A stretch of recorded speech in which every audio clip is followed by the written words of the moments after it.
আসসালামু আলাইকুম ওয়া রাহমাতুল্লাহি ওয়া বারাকাতুহু।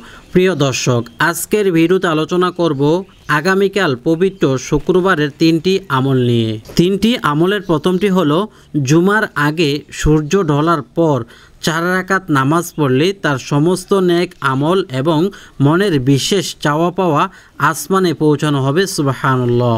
দর্শক, এখন প্রশ্ন হলো নামাজের কতক্ষণ পূর্বে সূর্য ঢলে কিভাবে বুঝে সে সময়ে নামাজ শুরু করব।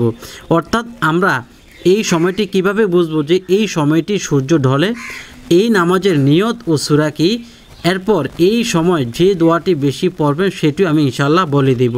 2 নম্বর আমল হলো জুমা অথবা যে কোনো আজানের পর থেকে একামতের আগ পর্যন্ত দোয়াটি মাত্র একবার পড়লে আল্লাহর কাছে ক্ষমা পাবেন, রোগ শোক থাকলে মুক্তি পাবেন, দুনিয়া ও আখিরাতে আল্লাহ তাআলার হেফাজতে থাকবেন।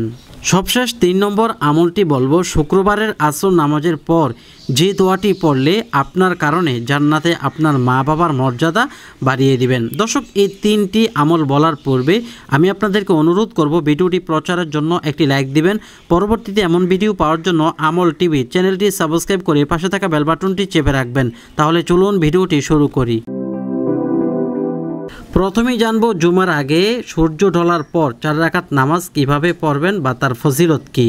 হাদিস শরীফে বর্ণিত আছে, হযরত আব্দুল্লাহ ইবনে সায়েব রাদিয়াল্লাহু আনহু থেকে বর্ণিত যে রাসূলুল্লাহ সাল্লাল্লাহু আলাইহি ওয়াসাল্লাম জোহরের পূর্বে সূর্য ঢলার পর 4 রাকাত নামাজ পড়তেন। তিনি ইরশাদ করেছেন, সূর্য ঢলার সময় আসমানের রহমতের দরজাসমূহ খোলা হয়। তাই আমি চাই এই সময় আমার নেক আমল সেখানে পৌঁছে যাক। সুবহানাল্লাহ। জোহরের পূর্বে অর্থাৎ আজানের আগে সূর্য ঢলার পর, এটা প্রায় 12টার পর থেকে হয়ে থাকে। রাসূল সাল্লাল্লাহু আলাইহি ওয়াসাল্লাম এক সালামেই এই 4 রাকাত নামাজ আদায় করতেন। এছাড়াও আরেকটি হাদিস আছে, রাসূলুল্লাহ সাল্লাল্লাহু আলাইহি ওয়াসাল্লাম সর্বদা এই নফল নামাজ আদায় করতেন। সূর্য ঢলার সময় আসমানের রহমতের দরজা খোলা হয়, বিধায় তখন এই নফল নামাজ পড়ার অনেক ফজিলত রয়েছে। দর্শক, এখন প্রশ্ন হলো নামাজের কতক্ষণ পূর্বে সূর্য ঢলে সেটা আমরা কিভাবে বুঝবো এবং সেই সময় নামাজ শুরু করব। মূলত সূর্য ঢলার পর থেকেই জোহরের ওয়াক্ত শুরু হয়ে যায়। তাই ক্যালেন্ডার দেখে জোহরের শুরু ওয়াক্ত দেখে নামাজের আগ পর্যন্ত এর মাঝে পড়লেই হবে। দর্শক, এক কথায় বোঝা গেল জোহরের ওয়াক্ত যখন শুরু হয় তখনই আপনি এই 4 রাকাত নামাজ পড়তে পারবেন, আর এটাকে জাওয়ালের নামাজ বলা হয়। প্রিয় দর্শক, এখানে খেয়াল করুন, আমি 12 মাসের সময়সূচি অর্থাৎ নামাজের শুরু শেষ এরকম একটি সময়সূচি আমার কাছে আছে। আপনারাও চিরস্থায়ী ক্যালেন্ডার একটি সংগ্রহ করবেন, সেখানে লেখা থাকবে, দেখবেন সূর্য উদয়, নামাজ নিষিদ্ধ, এশাক শুরু, চাস্ত শুরু, নামাজ নিষিদ্ধ আবার 12টা 2 থেকে 12টা 7, জোহর শুরু 12টা 8। দেখেছেন? তাহলে বোঝা গেল এই 12টা 8 থেকে আপনি এই জাওয়ালের নামাজটি আদায় করতে পারবেন। যেমন 20 জুলাই, আমি 2023 সালের 20 জুলাইয়ের আজকের এই 20 জুলাই সময়সূচি বলতেছি। এরপর আবার এখানে 21 আছে, 22 আছে, 23, 24 আছে, 25 আছে, এই 24 জুলাই আবার 12টা 8-এ শুরু। এইরকম আপনাকে একটি সময়সূচি অবশ্যই খেয়াল করতে হবে। খেয়াল করলে ইনশাল্লাহ আপনি পড়তে পারবেন। আর আপাতত আপনি 12টা 10 থেকে যদি পড়েন তাহলে আপনার জন্য হয়ে যাবে। দর্শক, এখন জানবো এই জাওয়ালের নামাজের নিয়ত ও সূরা কি। জাওয়ালের নামাজের নিয়ত, আমি জাওয়ালের 4 রাকাত নফল নামাজ আদায় করিতেছি, আল্লাহু আকবার। দর্শক, জোহরের 4 রাকাত সুন্নত নামাজ যেভাবে পড়েন ঠিক জাওয়ালের 4 রাকাত নফল নামাজ সেভাবেই করবেন, শুধু নিয়তের মধ্যে পার্থক্য। যেমন আমি জোহরের 4 রাকাত সুন্নত পড়িতেছি, এখানে বলবেন আমি জাওয়ালের 4 রাকাত নফল নামাজ আদায় করিতেছি। আর এই নামাজের নির্দিষ্ট কোনো সূরা নেই, আপনি যে কোনো সূরা দ্বারা পাঠ করতে পারেন। আলাম তারা থেকে সূরা নাস পর্যন্ত সহজ এই সূরাগুলোর মাধ্যমে পাঠ করতে পারেন। এখন জানবো এই সময় যে দোয়াটি বেশি বেশি পাঠ করবেন। প্রিয় দর্শক, এই দোয়াটি দেখুন, সাহাবীগণ এই সকল বাক্য বেশি বেশি করে জিকির করতে উৎসাহ প্রদান করেছেন। আব্দুল্লাহ ইবনে মাসউদ রাদিয়াল্লাহু আনহু বলেন, সুবহানাল্লাহ, আলহামদুলিল্লাহ, লা ইলাহা ইল্লাল্লাহ ও আল্লাহু আকবার বলা আমার নিকট আল্লাহর রাস্তায় সমসংখ্যক স্বর্ণ মুদ্রা ব্যয় করার চেয়ে বেশি প্রিয়। সুবহানাল্লাহ। তাহলে বোঝা গেল আমরা এই বাক্যগুলো বেশি বেশি পাঠ করব। সুবহানাল্লাহ, আলহামদুলিল্লাহ, লা ইলাহা ইল্লাল্লাহ, আল্লাহু আকবার। এতটুকু পর্যন্ত দোয়াটি, এই যে এখান থেকে এতটুকু দর্শক এখন জানবো 2 নম্বর আমল। জুমা বা যে কোনো আজানের পর, অর্থাৎ জুমার আজান হোক আর ফজর, জোহর, আসর, মাগরিব, এশা যে কোনো আজানই হোক, আজানের পর থেকে ইকামতের আগ পর্যন্ত দোয়াটি মাত্র একবার পড়বেন। তো জুমার দিন কেন পড়বেন? যেহেতু জুমার দিন দোয়া কবুলের দিন, বা জুমার সময় পড়লে এটার প্রভাব বেশি, এই জন্য আমরা এই দোয়াটি মাত্র একবার পড়ব আর এই 3টি ফজিলত পেয়ে যাব।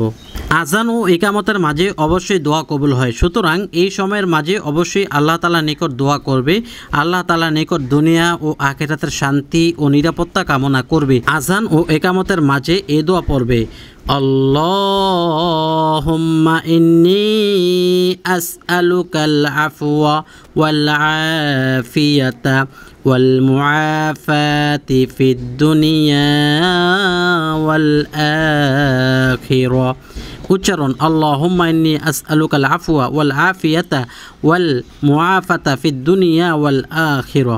অর্থ, হে আল্লাহ, আমি আপনার নিকট গুনাহ থেকে ক্ষমা এবং রোগ শোক থেকে মুক্তি ও সুস্বাস্থ্য কামনা করছি, আর দুনিয়া ও আখিরাতে হেফাজত কামনা করছি সমস্ত কিছু থেকে, শত্রুদের হাত থেকে, হিংসুকের হাত থেকে, চোর ডাকাত বদমাশের হাত থেকে আমি হেফাজত কামনা করছি। এটি বিখ্যাত হাদিস গ্রন্থ তিরমিজি শরীফে দোয়াটি আসছে। 3 নম্বর আমল, শুক্রবারের আসর নামাজের পর যে দোয়াটি পড়লে আপনার কারণে জান্নাতে আপনার মা বাবার মর্যাদা বাড়িয়ে দিবেন। সুবহানাল্লাহ। দর্শক, আমাদের অনেকেরই পিতামাতা কবরে আছেন, আমরা দোয়া করব আল্লাহ যেন তাদেরকে জান্নাতে স্থান দিয়ে দেন। পিতামাতার জন্য ইস্তিগফারের ফজিলতে একাধিক হাদিসে বর্ণিত হয়েছে।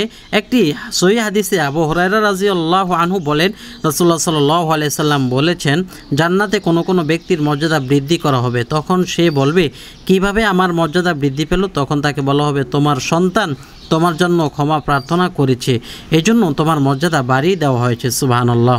তাহলে আমাদের জন্য যে বাবা মা এত কষ্ট করেছেন, লালন পালন করেছেন, বাড়ি গাড়ি দিয়েছেন, যাদের ঋণ আমরা পরিশোধ করতে পারবো না, আমরা কি তাদের জন্য এই দোয়া পাঠ করে কি দোয়া করতে পারি না?